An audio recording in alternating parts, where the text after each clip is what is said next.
Alors, ce soir, le Seigneur sera en train de nous parler sur l'autorité. Alors, j'aimerais que tu fasses une chose. Écris simplement avec moi, autorité. Écris deuxième jour, autorité. Écris juste deuxième jour, autorité. Écris juste deuxième jour, autorité. Ce soir, je suis en train de parler de l'autorité. Je vous ai dit hier que parfois nous utilisons des termes, parfois nous employons certains mots, alors que nous n'avons pas nécessairement la compréhension totale ou globale des mots que nous employons, des termes que nous employons. Et le Saint-Esprit est en train de me parler d'une chose avec laquelle, ou d'une chose dont je devais vous parler, c'était l'autorité. Et je sais que les 7 premiers jours de nos 21 jours de jeûne et prière, selon l'orientation de l'Esprit, sont 7 jours où nous devrions nous concentrer sur 3 thèmes principaux, notamment la repentance et entre parenthèses, la sanctification, la purification. Et je sais que quand je dis je vais vous parler sur l'autorité, il y a une personne qui se dit mais on devait plutôt parler de la repentance, n'est-ce pas? On devait plutôt parler de la repentance, mais pourquoi on est en train de parler de l'autorité? C'est là que je comprends que plusieurs chrétiens ont une mauvaise définition de la repentance. J'aimerais commencer déjà par là en vous disant ceci. La repentance n'est pas un point de prière. La repentance n'est pas un moment de prière. Mais la repentance est un style de vie et un enseignement. Je répète, j'ai l'impression que vous ne m'avez pas suivi. La repentance n'est pas un point de prière. La repentance n'est pas un moment de prière. Mais la repentance est un style de vie et un enseignement. Pourquoi? Parce que généralement, nous pensons que quand on parle de la repentance, nous faisons confusion entre repentance et prière pour demander pardon ou le fait de confesser des péchés. Et il y a une très grande différence entre confesser des péchés, prier pour demander pardon pour ses péchés et la repentance véritable. Plusieurs d'entre nous, nous avons dit « Ah, je me suis repenti ». En réalité, ce qu'on voulait dire, c'est que j'ai prié pour confesser mes péchés. Je sens que je commence déjà à un certain niveau, il faudrait qu'on puisse aller un peu plus bas. Il faudrait qu'on puisse aller un peu plus bas et puis monter avec nous. Ah, mais je me suis repenti ce matin. J'étais à l'église, j'ai prié, je me suis repenti. Non, la repentance, ce n'est pas d'abord la prière. Voilà pourquoi quand on dit que la première phase de ces 7 jours, nous nous concentrons sur la repentance, plusieurs dans nos têtes, nous pensons que nous allons venir ici, rouler par terre, pleurer, crier, puis demander pardon à Dieu, parce que c'est ça la définition que nous avons de la repentance. La repentance n'est pas une prière, n'est pas la prière ou la confession des péchés.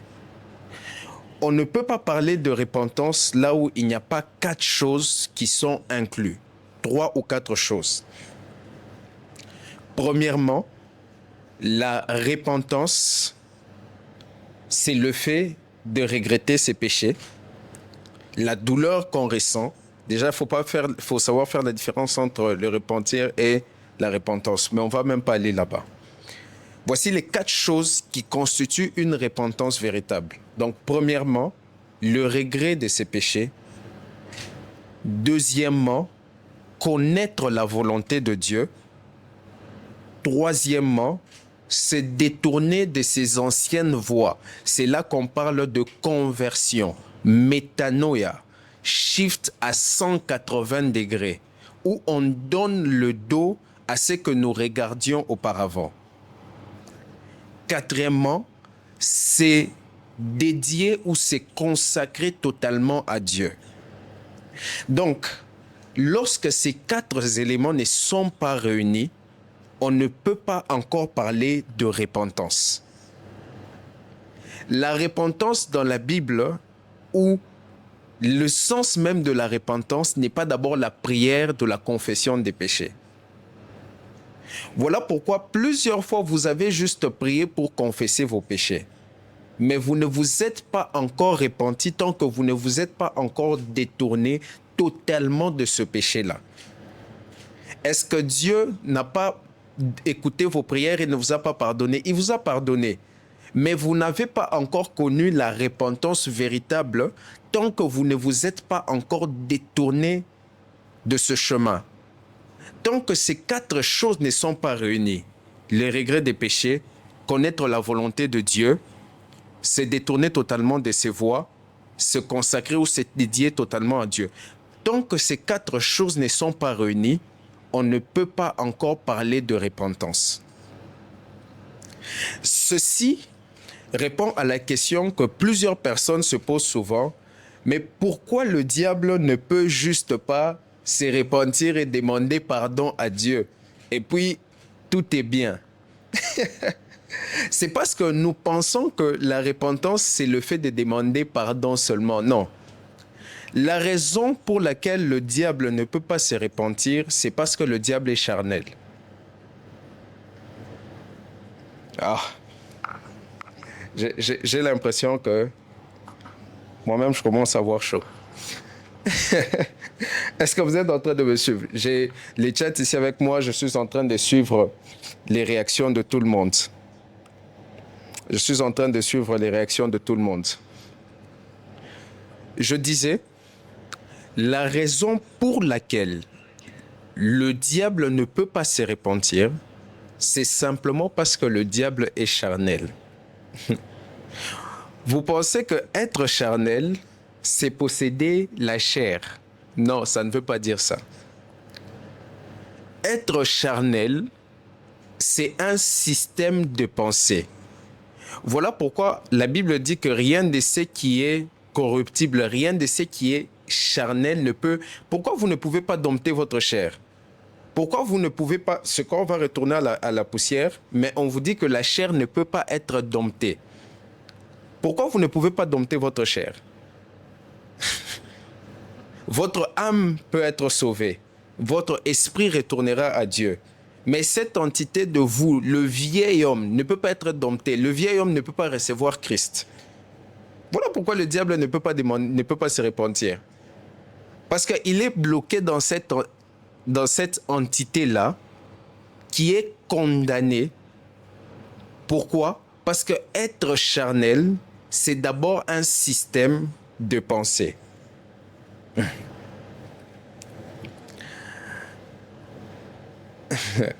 Je vais vous dire une chose. On m'a dit d'aller doucement. Je vais aller doucement avec vous. Je vais vraiment aller doucement avec vous.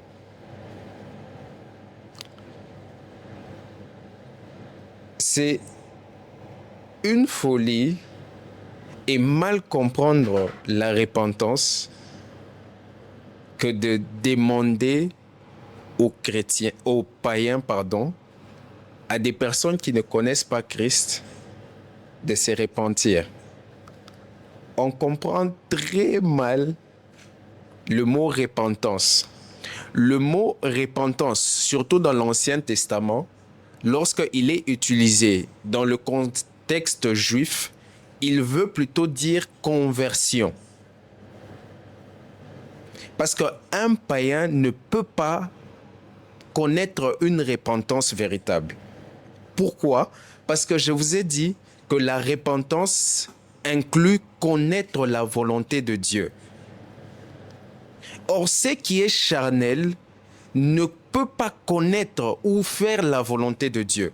La Bible est en train de dire, ne savez-vous pas que les désirs de la chair sont inimitié contre Dieu?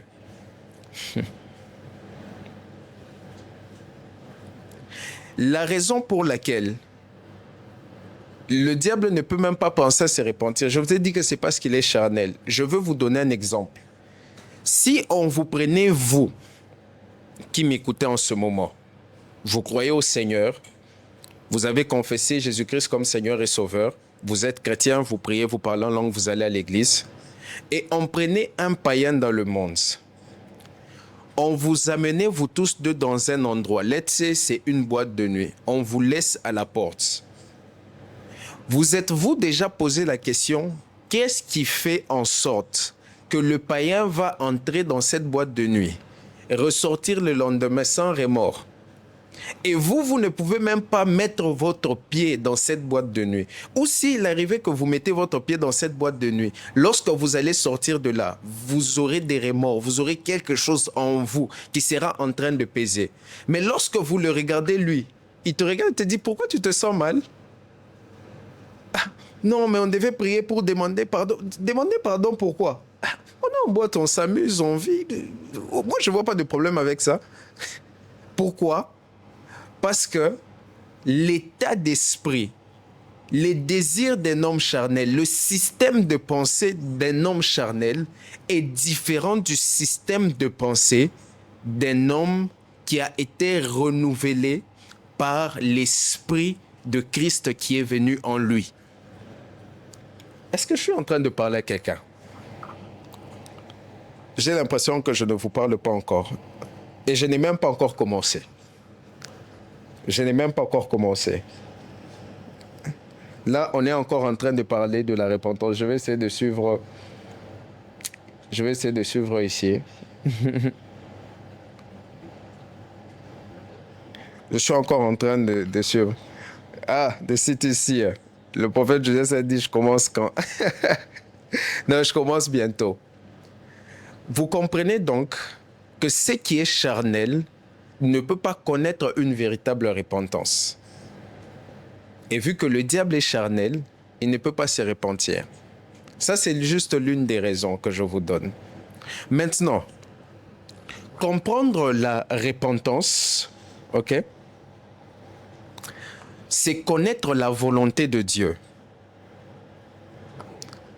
So, si je connais la volonté de Dieu et que je ne suis pas en train de faire la volonté de Dieu, je me répands parce que je connais la volonté de Dieu, mais je ne la fais pas, n'est-ce pas? Maintenant, la plupart des chrétiens pensent que ne pas faire la volonté de Dieu, c'est seulement lorsqu'ils pêchent. Mais vous savez que lorsque un chrétien est pauvre, il ne fait pas la volonté de Dieu.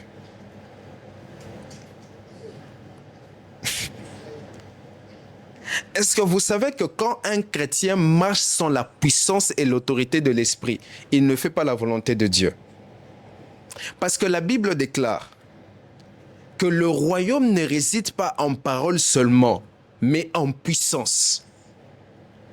1 Corinthiens, le chapitre 2, le verset 4 au verset 5. Ma parole et ma prédication ne reposaient pas sur des discours persuasifs de la sagesse humaine, mais sur une démonstration d'esprit et de puissance, afin que votre foi soit fondée non sur la sagesse des hommes, mais sur la puissance de Dieu. So, si je connais et je sais que la volonté de Dieu est que je puisse marcher dans la puissance, mais que je ne marche pas dans la puissance, je devais me repentir du fait de ne pas marcher dans la puissance. Lorsque tu comprends la repentance, tu vas arrêter de te repentir seulement parce que tu as péché, mais tu vas commencer à te repentir parce que tu ne marches pas dans la puissance.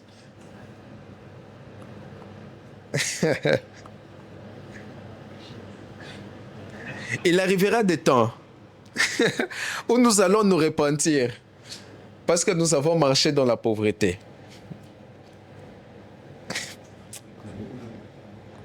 Car la volonté de Dieu est claire. 3 Jean, le chapitre 1er, le verset 1er.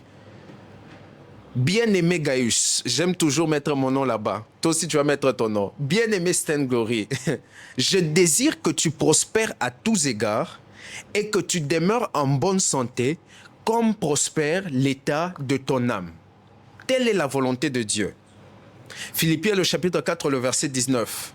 Et mon Dieu pourvoira à tous vos besoins selon sa richesse avec gloire en Jésus-Christ. Dans Éphésiens, le chapitre 3, le verset 1er, ou le chapitre 1er, le verset 3, désolé pour cette petite confusion, la Bible déclare « Vous avez été bénis de toutes sortes de bénédictions spirituelles en Christ dans le lieu céleste. » Si la parole de Dieu nous a déjà donné la volonté de Dieu, je vais encore ajouter, vous savez que nous devons nous repentir même de l'ignorance.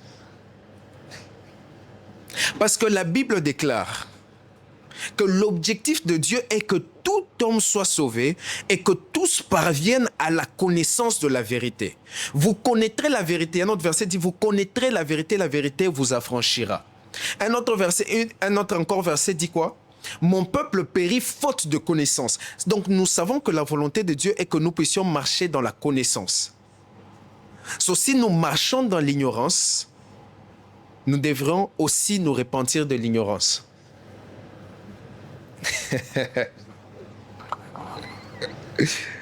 Est-ce que je suis en train de parler à quelqu'un?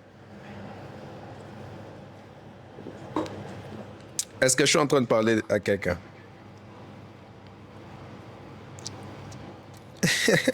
Est-ce que je suis en train de parler à quelqu'un?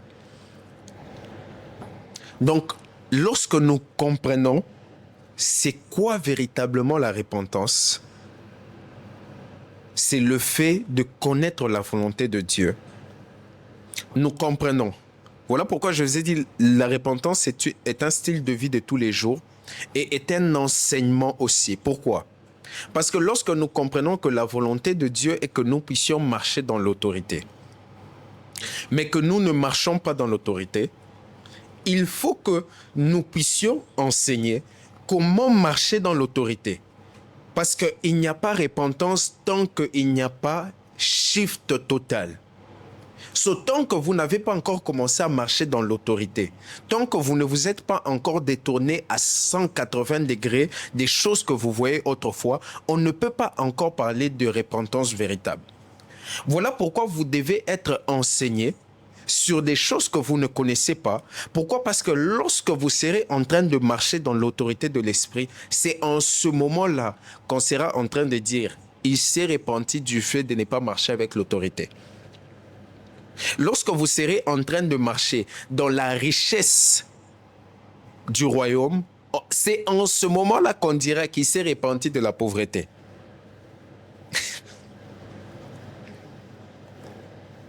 La repentance, c'est connaître la volonté de Dieu. Ça, c'était l'introduction de la partie introductive du message. Donc, je devais vous faire comprendre pourquoi je parle de l'autorité alors qu'on est dans une phase qui semble parler de repentance. Pourquoi je parle de l'autorité? Parce que l'une des raisons pour lesquelles nous sommes dans ce jeûne de 21 jours, dans ces 21 jours de jeûne et prière, c'est parce que nous voulons voir notre posture spirituelle, c'est-à-dire notre alignement spirituel changer. Et l'une des manières de voir cet alignement spirituel changer, c'est d'ouvrir, d'apporter une lumière à ce que nous ne connaissons pas.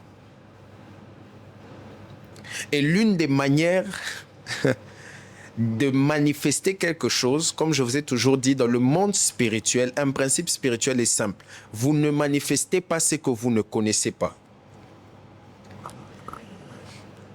La Bible déclare « The entrance of thy word giveth light and understanding ».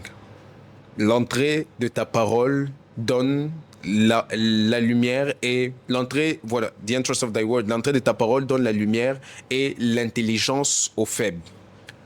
Écoutez ce que la Bible dit. L'entrée de ta parole donne la lumière. Ce verset vous explique un phénomène physique. Vous savez, la raison pour laquelle vous me voyez, ce n'est pas seulement parce que vous avez des yeux, mais c'est à cause de cette lumière qui rebondit sur moi. Vous pouvez garder les yeux ouverts, mais si on éteignait toutes les lumières de cette pièce, vous ne me verrez pas. Non pas parce que vous n'avez pas des yeux, Non pas parce que vous n'avez pas Dieu, mais simplement parce que vous n'avez pas la lumière qu'il faut. Donc, ce qui se passe avec votre vision, lorsque vous regardez à quelque chose, la lumière qui rebondit sur l'objet entre dans votre œil, dans vos pupilles ou votre rétine, et l'image qui entre en vous là, est d'ailleurs upside down, donc c'est inversé. C'est-à-dire, normalement, quand vous me voyez là, si on regardait au niveau de votre rétine, si je m'abuse, on regarde au niveau de votre rétine, mon image est renversée. Donc, vous voyez la tête en bas, les pieds en l'air, si je peux le dire ainsi. Et cette information est renvoyée au niveau de votre cerveau, et c'est votre cerveau qui ramène l'image telle que vous me voyez en ce moment. C'est tout un processus. De la même manière dans le monde spirituel, c'est que vous ne connaissez pas en regardant dans la parole, parce que je vous ai donné le verset qui dit c'est la parole qui amène la lumière. Ce qui ne vous est pas éclairé par la parole, vous ne pouvez pas le voir. Donc la meilleure manière de voir ou de manifester quelque chose, c'est d'entrer et de chercher cela dans la parole afin d'avoir la lumière qu'il faut. Je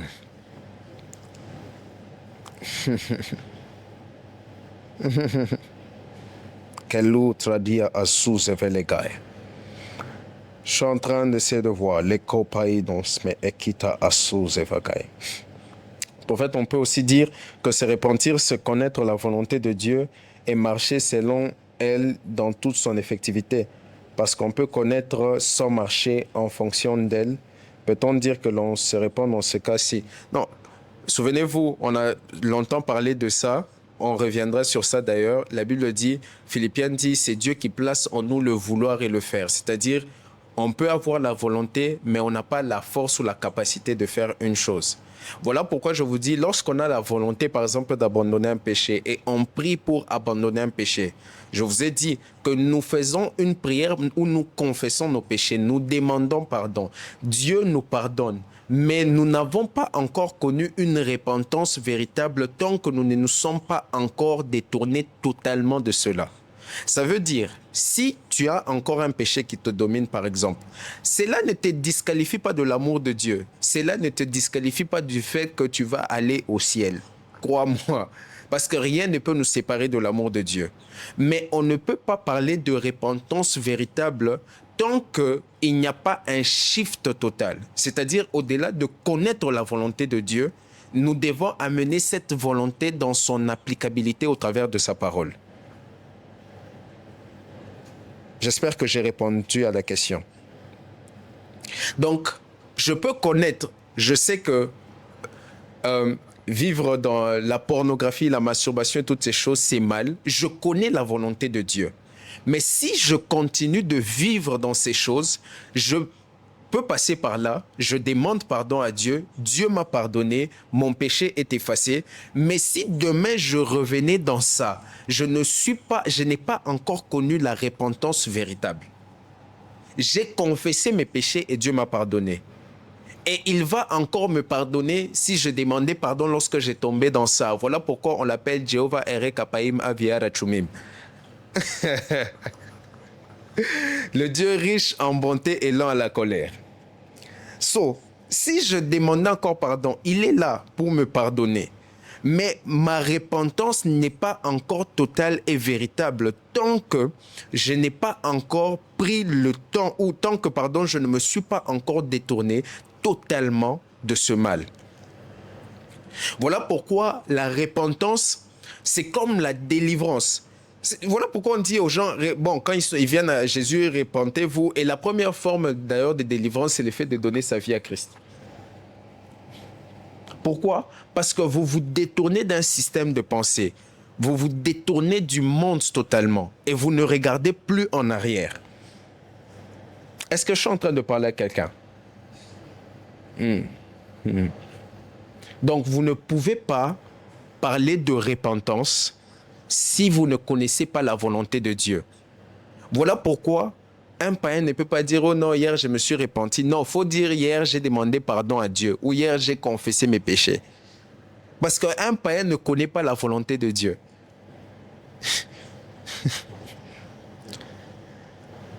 C'est pour ça que je vous ai dit, c'est une folie de dire à un païen, répands-toi. Il ne peut pas. Quand la Bible parle, oh, voici Jean-Baptiste, la voix qui crie dans les déserts, qui dit répentez-vous. Je vous ai dit, dans l'Ancien Testament et dans la Bible, lorsqu'on parle des repentances, le mot est interchangé avec conversion, qui renvoie à l'idée de métanoïa. Ça ne parle pas du mot repentance qui couvre toutes ces 4 dimensions. Conversion, regret, connaître la volonté de Dieu et se consacrer totalement à Dieu. Est-ce qu'on est en train d'évoluer ensemble? Je vous ai dit, là, nous sommes encore dans l'introduction, mais apparemment, il y a déjà beaucoup de questions. Apparemment, il y a déjà beaucoup de questions, mais nous sommes encore dans l'introduction de la partie introductive du message. Alors, j'aimerais vous parler de l'autorité.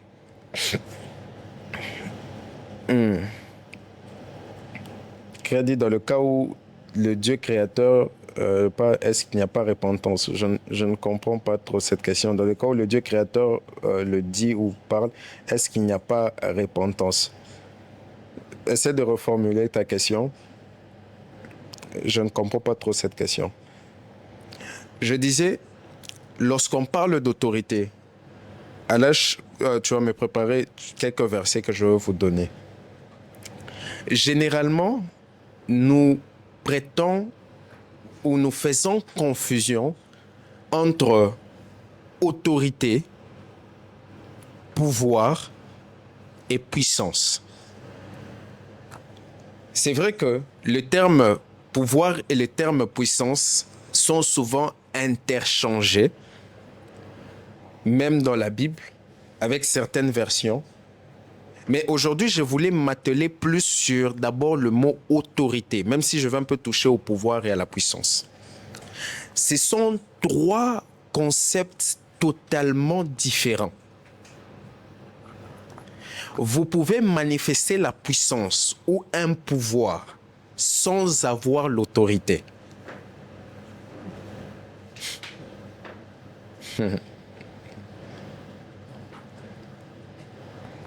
Ok. Je vais vous donner des définitions simples pour qu'on puisse se comprendre. Premièrement, l'autorité, c'est le droit d'agir. Le pouvoir, c'est la capacité d'agir. Ne m'embrouillez pas avec vos questions, en fait. Si vous essayez de poser vos questions, essayez de formuler correctement. L'autorité, c'est le droit d'agir. Le pouvoir, c'est la capacité d'agir. La puissance, c'est la force et l'influence qui accompagnent vos actions. J'espère qu'une personne est en train de noter. Est-ce qu'une personne est en train de noter? Est-ce que vous notez avec moi? Là, je suis en train de suivre des commentaires. Si vous avez des questions, je suis en train de suivre des commentaires là. Et je serai en train de dire quelque chose. Peut-être que ça va vous choquer. Contrairement à ce que plusieurs pensent, l'autorité ne vient pas par la prière ou le jeûne.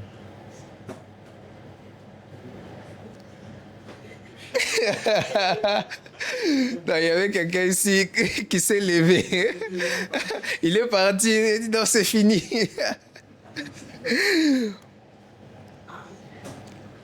L'autorité ne vient pas par la prière et le jeûne. Contrairement à ce que vous pensez. Non, on jeûne 21 jours ici, donc après ces 21 jours, ce sera l'autorité. Non.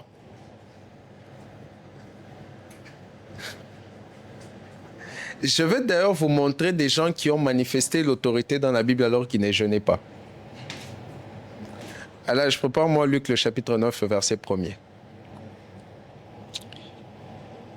Ok, je répète ces définitions comme vous demandez. Je répète les définitions.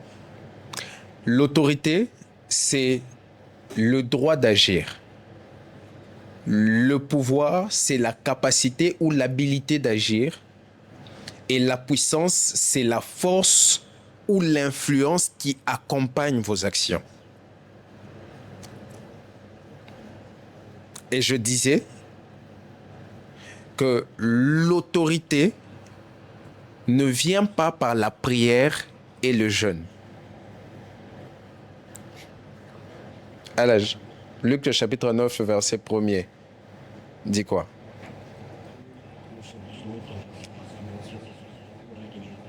Mhm. Mm. Mm. Ok. Jésus réunit les 12.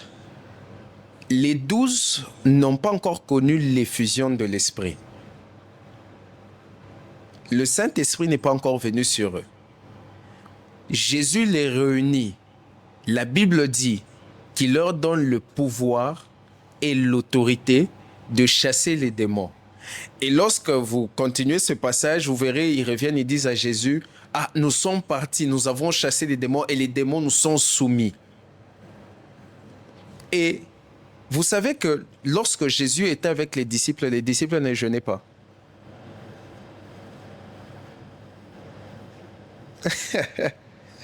Matthieu le chapitre 9, le verset 14.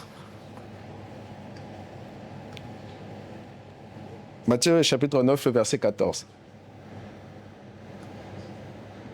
Verset 14 et verset 15.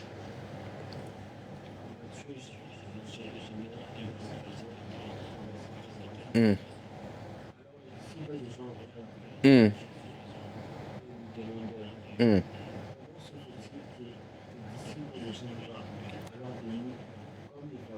Mm. Ok. Mhm. Ouais. On peut même s'arrêter là. Vous voyez les disciples de Jean-Baptiste venir se plaindre auprès de Jésus. Et ils disent, nous, disciples de Jean-Baptiste, nous jeûnons. Les pharisiens jeûnent. Pourquoi tes disciples, eux, ne jeûnent pas? Mais c'est les mêmes disciples qui jeûnent pas. Jésus leur dit, allez-y. Et les démons sont soumis.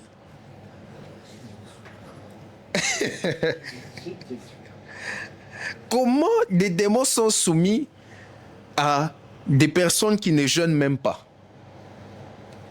Les disciples, déjà, ils avaient même des problèmes de prière. Je veux vous le prouver. Jésus, lorsqu'il monte avec les trois, à la montagne, juste avant d'être crucifié, et il dit, venez avec moi, il part avec les trois piliers, Pierre, Jacques et Jean, comme d'habitude. Et lorsque Jésus termine de prier, il descend, la Bible dit qu'il les trouve en train de dormir. Et Jésus fait la réprimande, je pense, à Pierre, il lui dit, vous n'avez même pas pu veiller 1 heure. C'est-à-dire l'apôtre Pierre n'a même pas su prier 1 heure avec Jésus. Mais cet homme-là qui n'a même pas pu tenir 1 heure en prière, les démons lui étaient soumis lorsque Jésus l'a envoyé.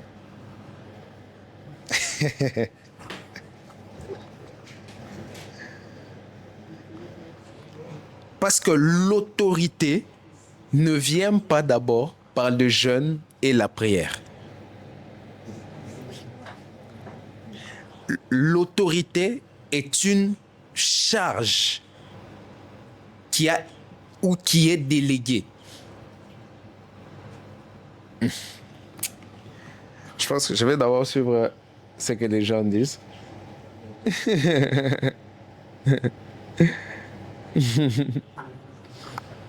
L'autorité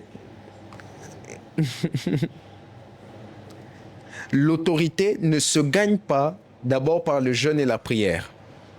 Mais l'autorité est une charge qui est déléguée. Vous voyez la Bible dire que Jésus leur a donné le pouvoir, c'est le mot dunamis, et le mot autorité, c'est le mot exousia. Exousia, autorité, c'est un pouvoir délégué.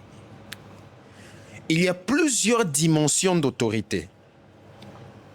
Parce que plus tard, vous verrez, ces mêmes disciples essayaient de chasser des démons qui étaient dans un enfant lunatique, je pense. Et lorsque Jésus descend, il réalise que ses disciples n'ont pas pu chasser les démons qui jetaient l'enfant dans l'eau et dans le feu. Et c'est là que Jésus dit que ces types de démons ne partent que par le jeûne et la prière.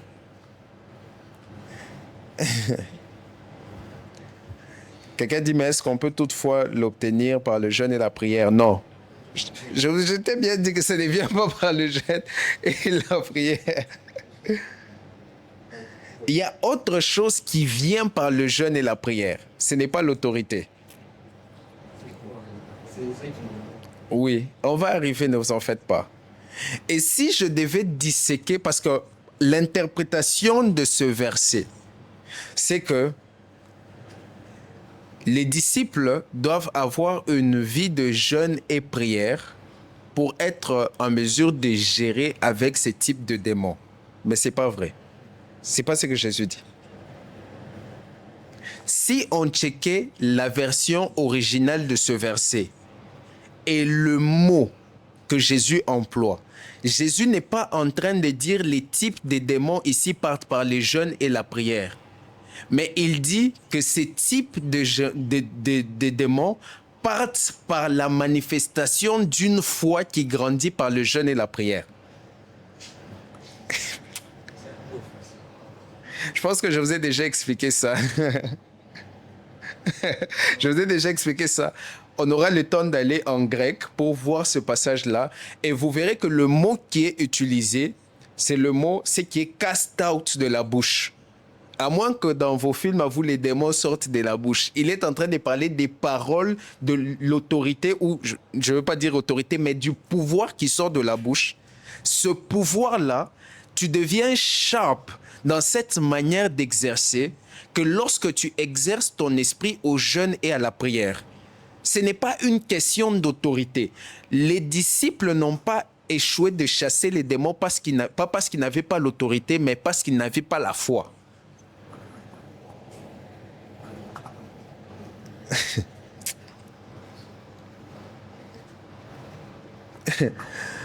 C'est là que je veux vous laisser sur une question.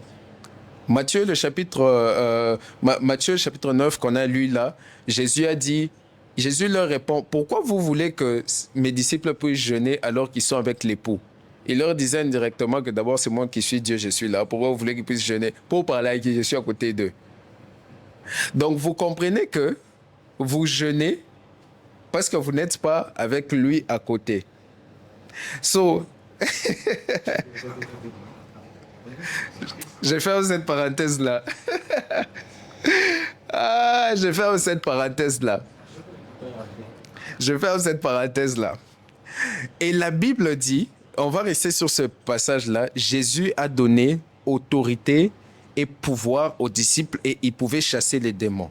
Le mot pouvoir là, c'est le mot dunamis, qui est aussi interchangé avec le mot puissance. Le mot puissance, il y a 4 types de puissance, je peux dire 4 types principaux de puissance dans la Bible. Il y a dunamis, kratos, ischus et epikaizo. OK? Lorsqu'on parle de la puissance epikaizo, c'est cette puissance qui est comme la plus grande de toutes. C'est là qu'on dit, comme à Marie, c'est par cette puissance que Dieu est entré sur la terre. C'est par cette puissance que s'est manifesté le mystère de la piété, si je peux le dire ainsi. Où il a décidé de descendre sur une forme humaine. La Bible dit quoi? L'ange dit à Marie, le Saint-Esprit descendra sur toi et la puissance du Très-Haut te couvrira de quoi? De son ombre. C'est la puissance du Très-Haut qui te couvre de son ombre. C'est ça qu'on appelle l'épikaïso. Psaume le chapitre 91, le verset 1er. La Bible dit quoi? C'est lui qui demeure à l'abri du Très-Haut, repose quoi? Sous l'ombre du Tout-Puissant.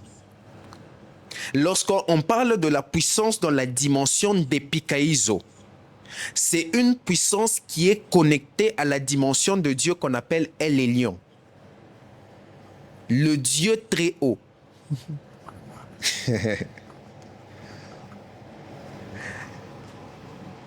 Le Saint-Esprit descendra sur toi et la puissance du Très-Haut te couvrira de son ombre. C'est lui qui demeure à l'abri du Très-Haut, repose sous l'ombre du Tout-Puissant. Donc, si tu veux vivre sous l'ombre du Tout-Puissant, si tu veux reposer sous l'ombre du Tout-Puissant, tu dois être où? À l'abri du Très-Haut. Il y a deux facettes de Dieu qui sont toujours connectées. La facette de El Shaddai et la facette de El Elyon. Le Dieu Tout-Puissant est connecté toujours au Dieu Très-Haut. Le Dieu qu'on cherche dans les hauteurs. C'est comme ça que Melchisédek se présente. On dit qu'il est souverain sacrificateur de qui? Allez lire vos Bibles.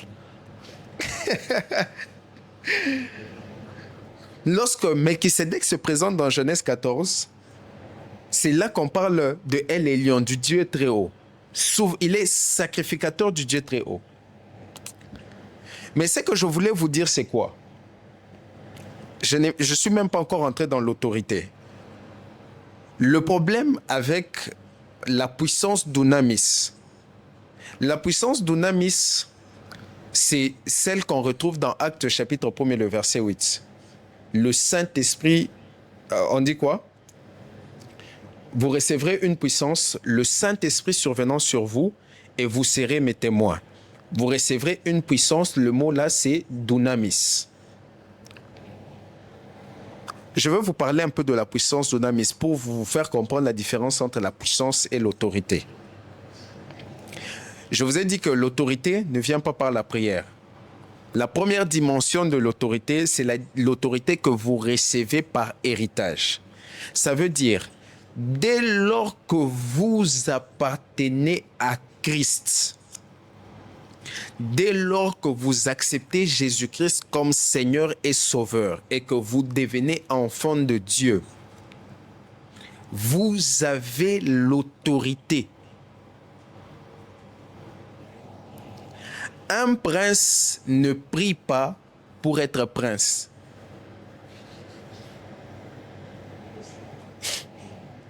Un prince n'a pas besoin de jeûner pour être prince.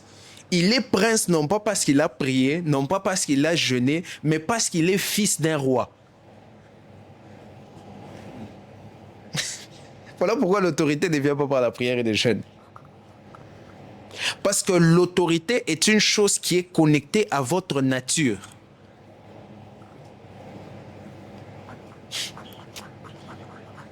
Je vous parle encore, ça c'est encore la première dimension de l'autorité. Le simple fait que vous devenez enfant de Dieu, il vous a donné le pouvoir de marcher sur les serpents et les scorpions et d'écraser toute la puissance de l'ennemi. Mais pourquoi Jésus a-t-il jeûné? Je vous ai répondu, j'ai parlé de ça hier au fait, des 40 jours des jeûnes de Jésus. Mais c'est pas grave, je vais vous expliquer. Et vous pensez que Jésus a jeûné pour avoir l'autorité? Ok, on va revenir des cieux. On va revenir des cieux. La Bible dit, il vous a, et à tous ceux qui l'ont reçu, à ceux qui croient en son nom, elle leur a donné le pouvoir de devenir enfants de Dieu.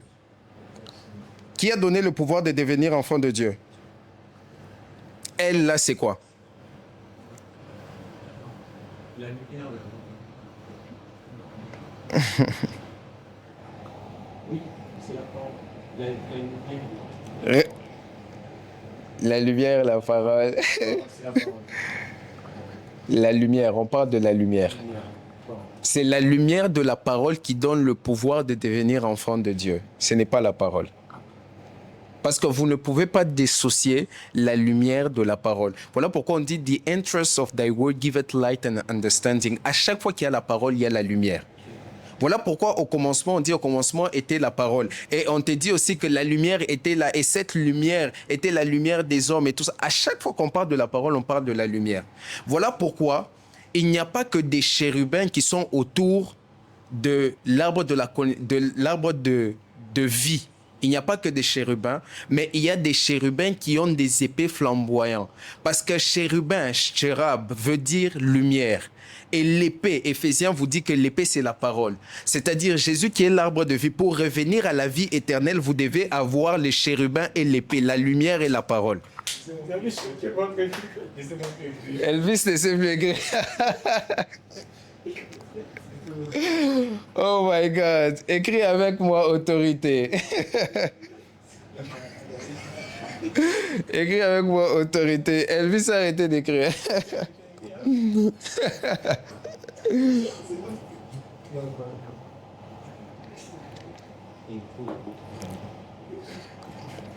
Écris avec moi autorité. Écris simplement avec moi autorité. Écris avec moi autorité, ne me perdez pas. Comme je disais, un prince n'a pas besoin de prier ou de jeûner pour être prince. La première dimension de l'autorité, vous avez l'autorité parce que quelqu'un dit identité ou délégation, les deux ne se contredisent pas. Écoutez-moi attentivement. L'autorité vous est donnée. C'est ce que je voulais dire. L'autorité vous est donnée ou vous est déléguée simplement parce que vous êtes d'abord enfant de Dieu. Voilà pourquoi il dit, il vous a donné le pouvoir de marcher sur les serpents et les scorpions. Vous vous êtes déjà posé la question pourquoi on parle des serpents et des scorpions?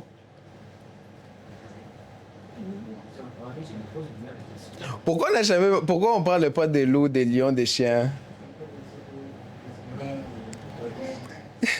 Pourquoi on dit il vous a donné le pouvoir de marcher sur les serpents et les scorpions?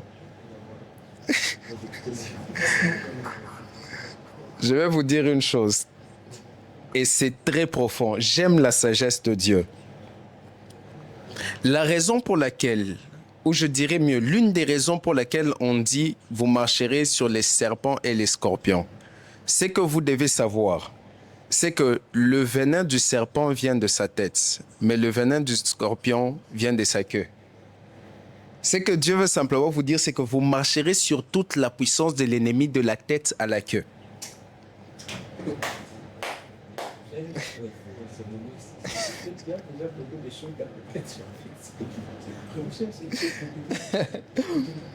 Non, je répète ça. La raison ou l'une des raisons pour laquelle on dit simplement vous marcherez sur les serpents et les scorpions, c'est simplement parce que le venin du scorpion vient de la queue et le venin du serpent vient de la tête. Voilà pourquoi on dit et tu écraseras toute la puissance de l'ennemi, parce que Dieu t'a déjà dit que tu vas marcher de la tête jusqu'à la queue. Oh my God. J'aime la sagesse de Dieu. Donc, vous comprenez que la première dimension de l'autorité en vous, vous êtes délégué à cause de votre identité ou de votre nature. Maintenant, le Saint-Esprit, écoutez, lorsque vous donnez votre vie à Christ, vous avez la nature de l'enfant de Dieu et l'autorité vient sur vous. Maintenant, le Saint-Esprit vient afin de vous communiquer une chose essentielle au-delà de l'autorité qui est la puissance. Parce qu'un prince, vous pouvez être prince. Vous avez l'autorité sur les gens de votre maison. Vous avez une certaine autorité dans le palais royal ou même dans la nation. Mais face à d'autres rois, vous n'avez pas le pouvoir d'exercer une certaine autorité sur eux. Voilà pourquoi il y a une chose qui doit accompagner l'autorité, c'est ce qu'on appelle la puissance. Voilà pourquoi le Saint-Esprit, c'est comme l'anneau royal. L'anneau royal, c'est quoi? Lorsqu'on parle de l'anneau royal dans la Bible, ça veut dire lorsque les rois écrivaient par exemple un décret, il devait mettre le sceau avec son anneau. Il y avait une inscription et il mettait le sceau sur le papier. Ça veut dire, même si le roi n'est pas là, dès qu'on présente ce papier-là et on voit l'inscription de l'anneau du roi sur le papier, même si le roi n'est pas là, on sait que c'est un ordre du roi qui doit être exécuté. C'est ça le Saint-Esprit en vous. Jésus n'est peut-être pas là physiquement, mais lorsque vous parlez par le Saint-Esprit en vous, les démons ont l'impression que Jésus est là avec vous. Je disais, le Saint-Esprit dans cette dimension de puissance dunamis vient comme l'anneau royal. Parce que si je me tiens à la table des rois, si je suis prince, je n'ai pas juridiction de parler avec les rois. Mais si j'ai l'anneau royal, le cachet pour dire le roi a déjà marqué, même si le roi n'est pas là, un prince peut s'asseoir avec les rois et discuter. Parce qu'en ce moment-là, le prince devient roi. Je veux vous prouver encore que l'autorité est déléguée. Vous savez, c'est justement la raison pour laquelle Moïse ne peut pas se présenter devant Pharaon comme prophète.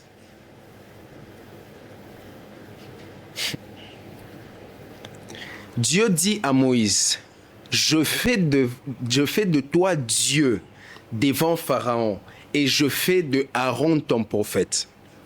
Dieu prend Moïse et lui accorde une autorité, non pas dans la dimension de prophète, mais dans la dimension d'Élohim. Parce que la bataille que Moïse est en train d'aller mener en Égypte n'est pas une bataille contre un prophète, n'est pas une bataille contre des magiciens, mais contre le panthéon égyptien. Dieu est en train d'aller mener une bataille contre les rats, les Osiris. Vous voyez que Moïse est en train de frapper le dieu de la fertilité, le dieu soleil, le dieu qui était d'abord le Nil. On parlera de ça plus tard, je vous ai déjà parlé de la spiritualité égyptienne. Moïse doit affronter le panthéon égyptien. Dans le panthéon égyptien, il y avait principalement 10 dieux. Voilà pourquoi il y a 10 plaies en Égypte. Chaque plaie pour chaque dieu du panthéon égyptien.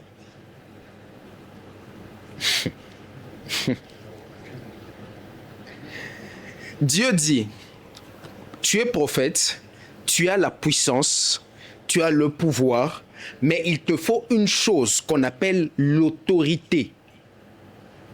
Donc maintenant, je t'enlève du rang de prophète, je te place au rang de Elohim.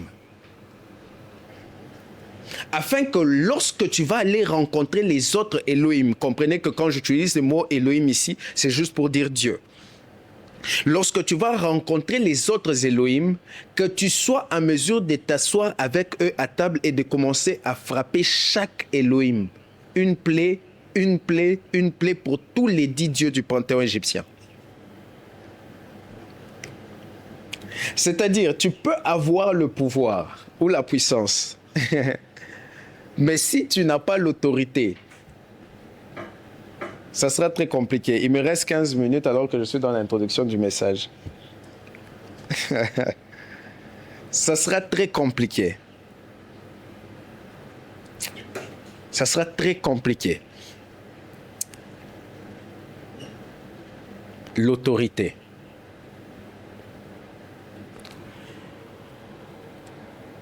Maintenant, permettez-moi de vous dire ceci. Déjà, juste pour frôler rapidement, quand on parle de la puissance dunamis, vous savez que tout enfant de Dieu est puissant? Vous savez ça? Tout enfant de Dieu a la capacité de chasser les démons. Vous savez ça? Mais le problème, c'est que la première dimension de la puissance, qui est la puissance dunamis, dont on parle dans Actes chapitre 1er, le verset 8, a un problème, c'est que c'est une puissance dans sa dimension potentielle, c'est-à-dire statique ou stationnaire.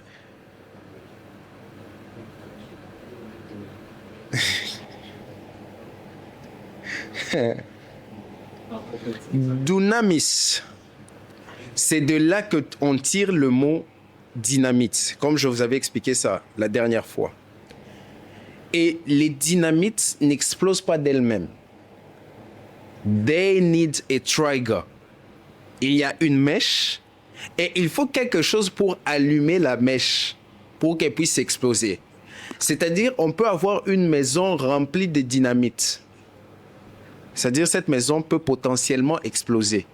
Mais tant qu'on n'a pas encore la chose pour allumer les triggers de toutes ces dynamites qu'il y a dans cette maison-là, il peut avoir 3000 bombes. La maison-là ne va jamais exploser.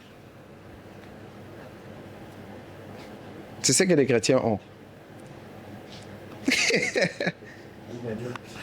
Vous avez la puissance parce que vous avez le Saint-Esprit en vous. Mais il vous manque une chose. Comment activer cette puissance en vous?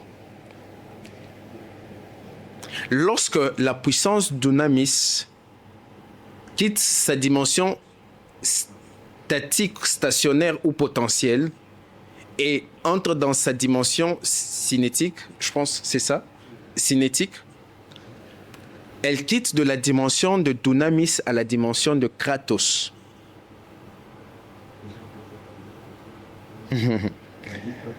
Pour ceux qui aiment les véhicules, j'aime donner l'exemple des véhicules. Lorsque vous avez une voiture de course, une Ferrari, on vous parle, oh, c'est tel nombre de chevaux, le moteur, il peut passer des 0 à 100 km/h en 3 secondes ou des trucs comme ça. Tout ça, c'est dunamis, c'est potentiel, c'est sur papier. On connaît la puissance du moteur, on sait ce que le moteur peut faire. On sait que tu es chrétien, on sait que, théoriquement parlant, tu peux chasser les démons. Mais, lorsque on monte dans cette Ferrari-là, on accélère et on voit que 3 secondes après, on atteint cette vitesse. On voit ces chevaux, on voit ce moteur-là en action. Là, ce n'est plus la puissance dunamis, mais c'est la puissance kratos.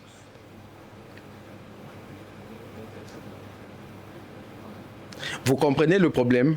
Le problème pour la plupart, ce n'est pas que vous n'avez pas la puissance.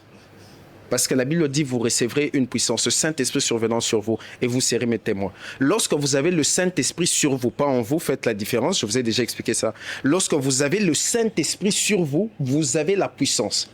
Mais cette puissance-là est dans sa forme potentielle. Alors, vous avez besoin de faire quelque chose pour activer, pour trigger, pour pousser cette dynamite-là à exploser.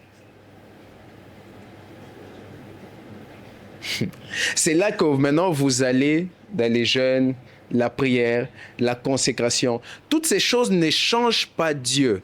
Ces choses-là vous changent vous. Le jeûne ne fait pas monter votre esprit. Le jeûne humilie votre âme, fait descendre votre âme, fait descendre votre chair. Voilà pourquoi vous avez l'impression de monter en esprit. Mais je reste d'abord sur l'autorité pour finir. Donc, il y a l'autorité. Il y a plusieurs dimensions d'autorité. Je vais finir par là. Il y a l'autorité déjà.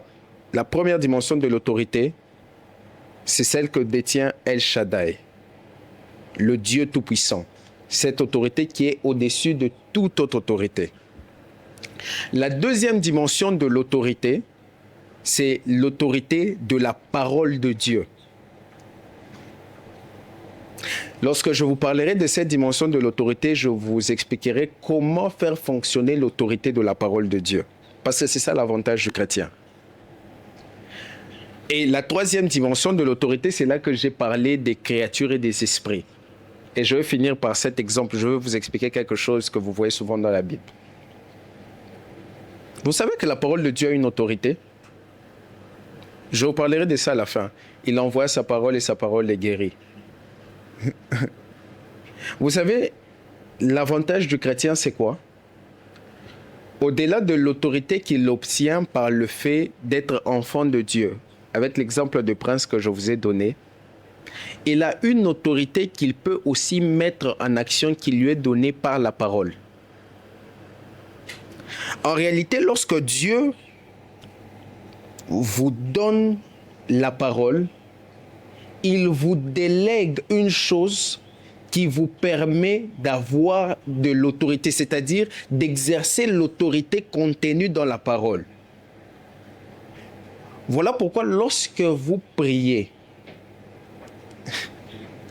et que vous savez prier avec la parole de Dieu, qu'est-ce que vous faites quand on vous dit prier avec la parole de Dieu? On vous dit simplement utiliser l'autorité qui est dans la parole de Dieu afin de faire que les choses puissent marcher.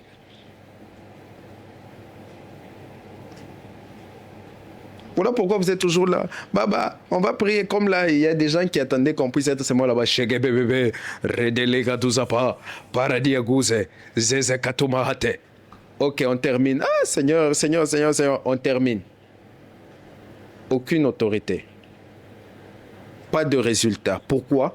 Parce qu'il y a quelque chose qui vous a été donné qu'on appelle la parole, qui contient en elle-même une autorité. Et lorsque vous savez comment utiliser cette autorité, qui vient de la parole, vous savez mettre cette autorité-là en votre avantage. Je finis en vous parlant, je rentre juste à la troisième dimension des esprits et je vais vous expliquer quelque chose. Éphésiens, le chapitre 6, le verset, je pense 12. Quelqu'un peut m'aider avec ce verset-là? La Bible dit que nous ne combattons pas contre la chair et les sangs, n'est-ce pas? Aidez-moi avec ce verset-là, nous allons le lire ensemble.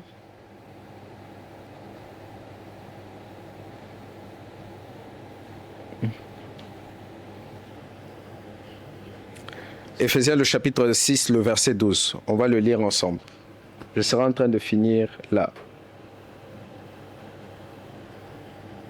Car nous n'avons pas à lutter contre des êtres de chair et de sang, mais contre les puissances, contre les autorités, contre les pouvoirs de ce monde des ténèbres et contre les esprits du mal dans le monde céleste. Vous savez, lorsque Paul écrit ce texte, ce que vous ne savez pas, c'est que Paul est en train de vous donner une hiérarchie de l'armée du monde des ténèbres. Les gens à qui Paul écrit, ce sont des gens qui connaissent ou qui comprennent l'organisation de l'administration romaine, donc l'administration ou le côté politique et le côté militaire. Lorsque Paul dit « Nous n'avons pas à lutter contre la chair et le sang, mais contre les puissances, premièrement, il parle des principautés. »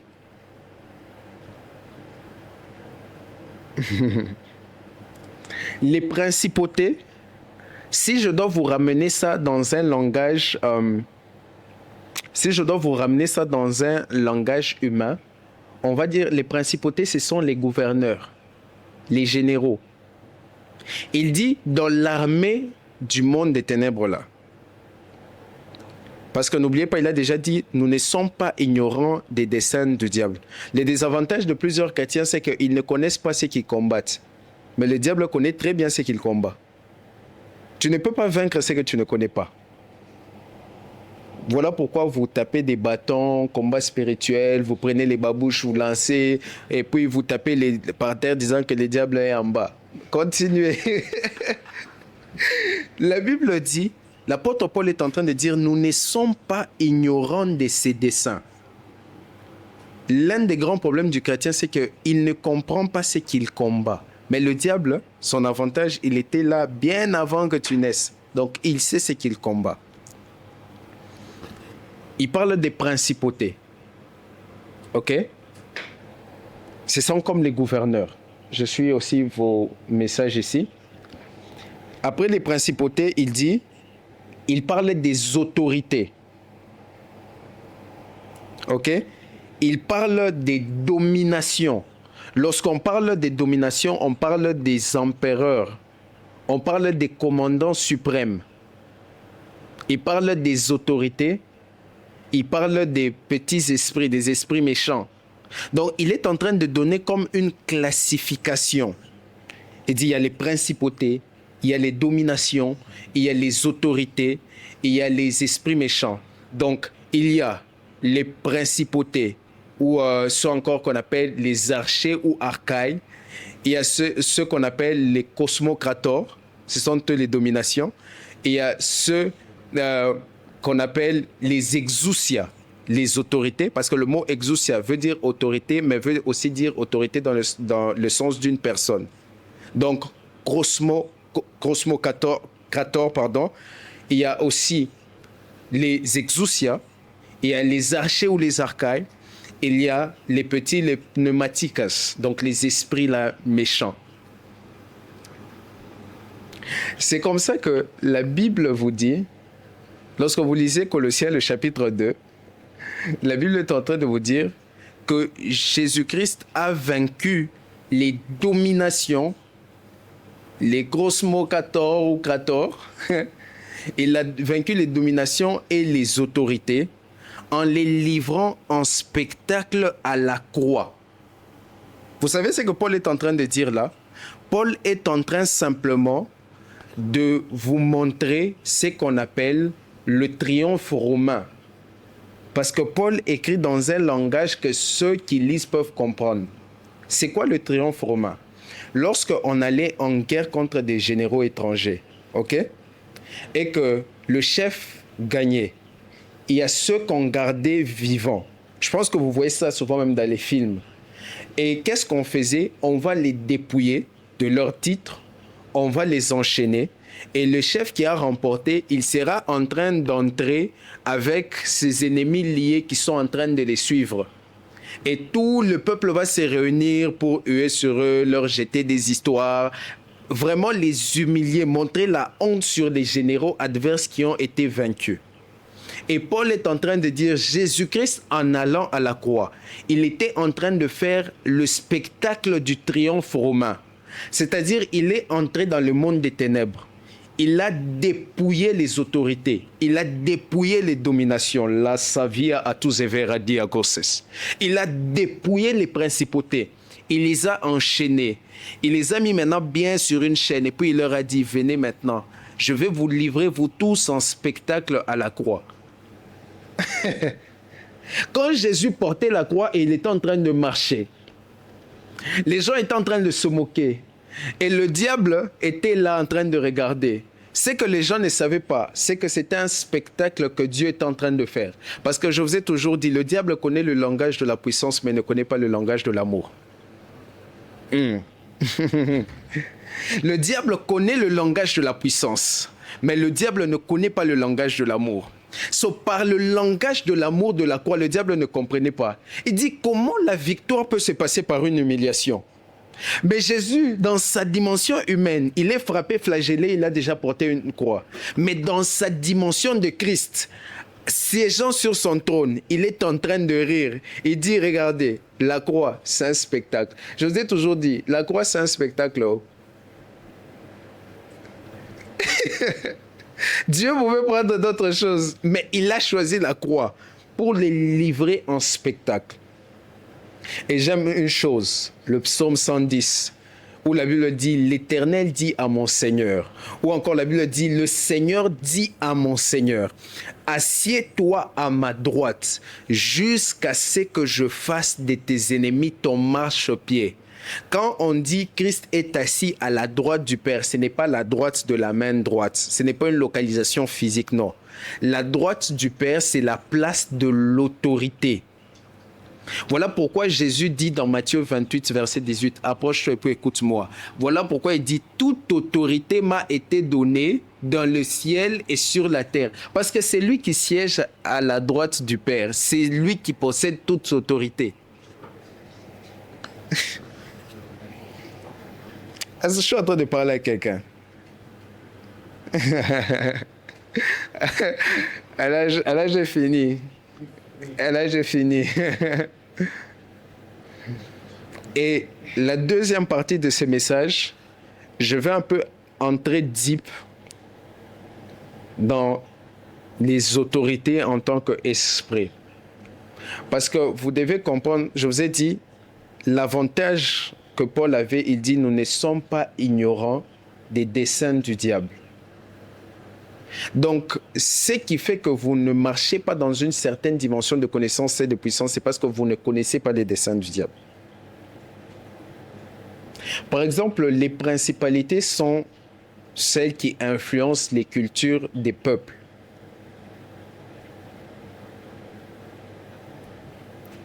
Oh, à Chypre, les gens fument beaucoup. Oui. Les principalités influencent les cultures des peuples. Je vais vous flasher un peu, puis je vais continuer la prochaine fois.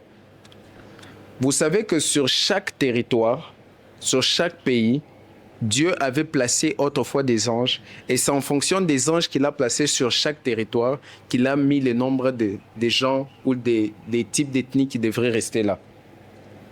Deutéronome, le chapitre 32, le verset 8. Envoyez-moi la version anglaise Message Bible. Deutéronome, le chapitre 32, le verset 8. Je vous flash juste ça, après on va finir. Et je veux un peu confronter votre ignorance. Montrez-moi dans la Bible, je ne dis pas qu'il ne l'est pas, mais montrez-moi dans la Bible un seul endroit où on dit que Gabriel est un archange.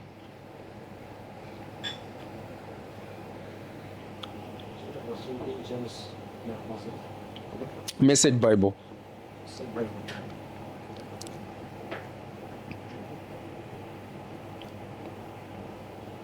Je n'ai pas dit que ce n'est pas un archange, mais je vous dis, montrez-moi un seul endroit dans la Bible où on a dit que Gabriel était un archange. Michael, ça existe.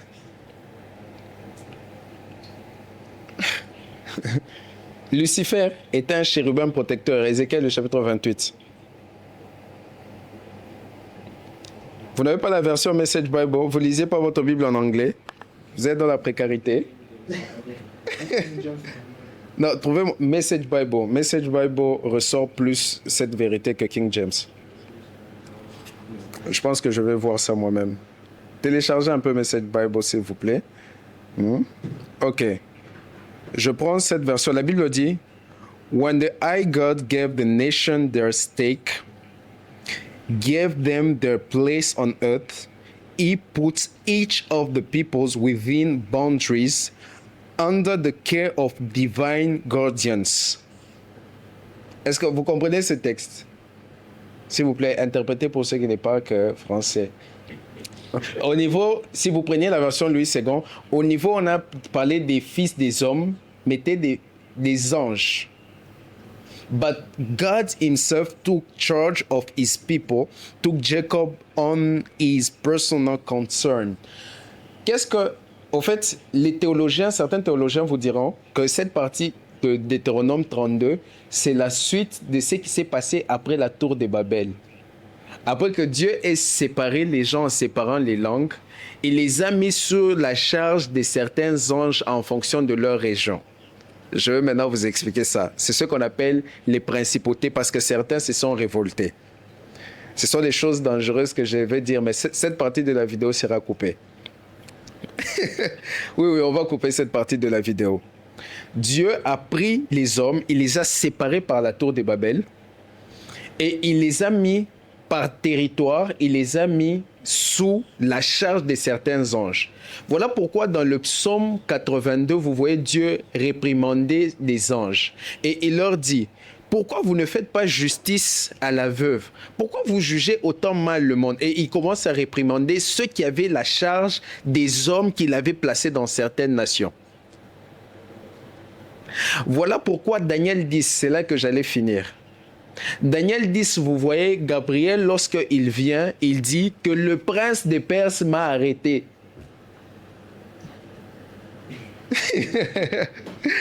Parce que Daniel, il est à Babylone, mais il y a l'influence perse. S'il y a un roi des Perses sur la terre, il y a le prince des Perses dans les airs. C'est celui-là qui influence la culture, les décisions politiques et tout ce qui se passe dans le royaume perse. Et lorsque l'ange Gabriel vient, il dit à Daniel que, tu sais, depuis le premier jour, avant de faire ton jeûne de 21 jours là, depuis le premier jour, Dieu m'avait déjà envoyé. Mais le prince des Perses, c'est-à-dire l'ange, ok, cet ange déchu, qui avait reçu la responsabilité de veiller sur la contrée des Perses, mais qui s'est révolté, a arrêté Gabriel pour que Gabriel ne puisse pas donner le message à Daniel. Et lorsque Gabriel termine de donner le message à Daniel, il dit, là je suis en train de partir, parce qu'il y a aussi le prince des Grecs. Donc l'ange, la principalité sur le royaume grec, était en train de l'attendre. Et Gabriel dit que là où je pars, je ne serai pas seul, parce que l'archange Michael, le prince des anges, viendra pour combattre avec moi. Ça, je vais vous expliquer ça la prochaine fois. Non, je ne peux pas continuer, on a dépassé en temps. Est-ce que je suis en train de parler à quelqu'un? C'est là que je serai en train de vous expliquer, de vous parler des principautés. Principalities. Les principautés, les dominations, les princes des ténèbres. Voilà pourquoi, lorsque tu ne connais pas les choses spirituelles, tu peux t'élever par excès des ailes. J'ai entendu parfois certaines personnes qui disent « Oh non, ouais, c'est un jeune là qui s'élève, oh non, je viens arrêter toutes tes principautés ici. » Ah! Et il pense qu'il a l'onction. Non! Je m'élève comme fils des prophètes et j'arrête les principautés dans cette nation. Dieu a voulu envoyer Moïse. Dieu lui-même, il a dit, attends, avant que tu partes, hein, je sais que tu es prophète, mais si tu allais là-bas en tant que prophète, petit, ça va mal se passer. Je te donne l'autorité d'un Elohim. Pars. Cet enseignement est important parce que ça va vous permettre de ne pas vous faire gifler comme le fils d'Exiva. Vous pouvez avoir le zèle, mais ne pas être intelligent. J'allais dire être stupide parce que la Bible parle de la stupidité, ce n'est pas une insulte. Donc vous pouvez avoir les ailes, mais ne pas être intelligent. Et vous vous engagez dans des combats. Récemment, j'ai ri avec vous des gens qui ont tapé la nuit après les délivrances, non? Mais comment ça s'est fait que, ok, tu étais seulement dans une session de délivrance, tu aidais à tenir les gens qui tombaient. Après, à la fin, c'est toi qu'on commence à taper. Oh my God. Pourquoi? Parce que vous avez besoin de comprendre autorité, pouvoir, puissance. Je ne sais pas si une personne a été bénie. On va s'arrêter ici pour aujourd'hui. Je ne sais pas si une personne a été bénie. Je ne sais pas si une personne a été bénie. Gloire au Seigneur, gloire au Seigneur. Nous serons en train de prier. Pendant 2 minutes, nous allons prier. Je vous ai dit que l'autorité ne vient pas par le jeûne et la prière. Nous pouvons grandir dans la puissance. Ce que nous faisons, c'est que nous disposons notre esprit. Nous humilions notre âme, nous disposons notre esprit à recevoir et à grandir davantage, d'une certaine manière.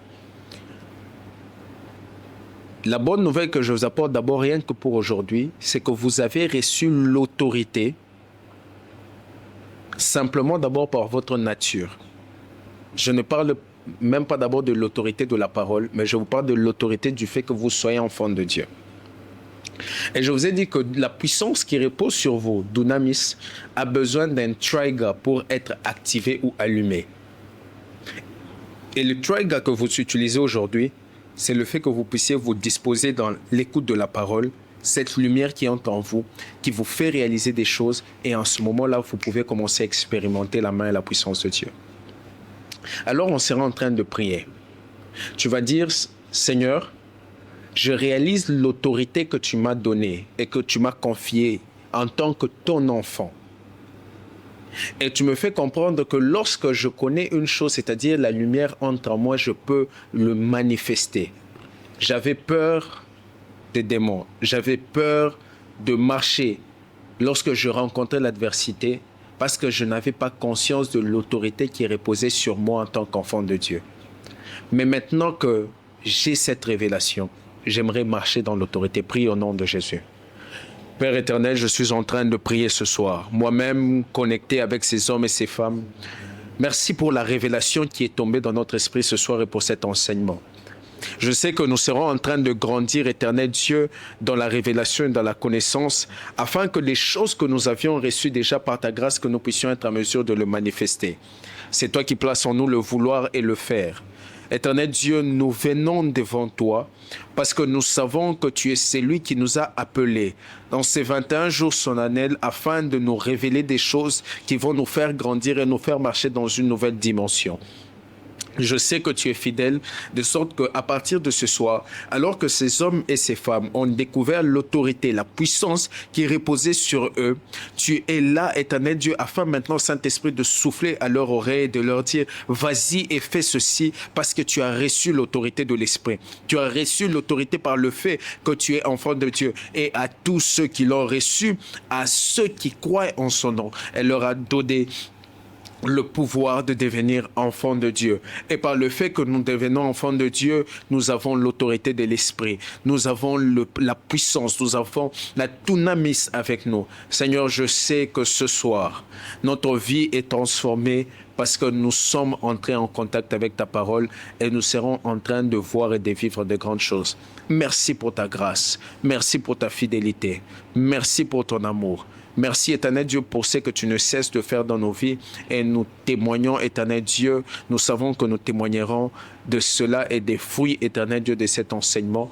Dans le nom de Jésus, j'ai ainsi prié avec le Saint-Esprit. Et je dis Amen. Vous êtes-vous déjà demandé pourquoi la prière occupe une place centrale dans notre vie chrétienne? Pourquoi certains prient sans relâche tandis que d'autres peinent à comprendre son véritable pouvoir? J'ai écrit Redéfinir la prière, un ouvrage qui explore en profondeur pourquoi la prière et les mystères qu'elle recèle.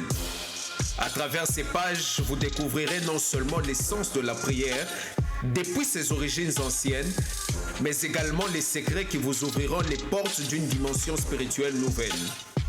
Que vous soyez un croyant de longue date ou un nouveau chercheur de vérité, ce livre vous guidera dans une compréhension renouvelée de cette technologie spirituelle.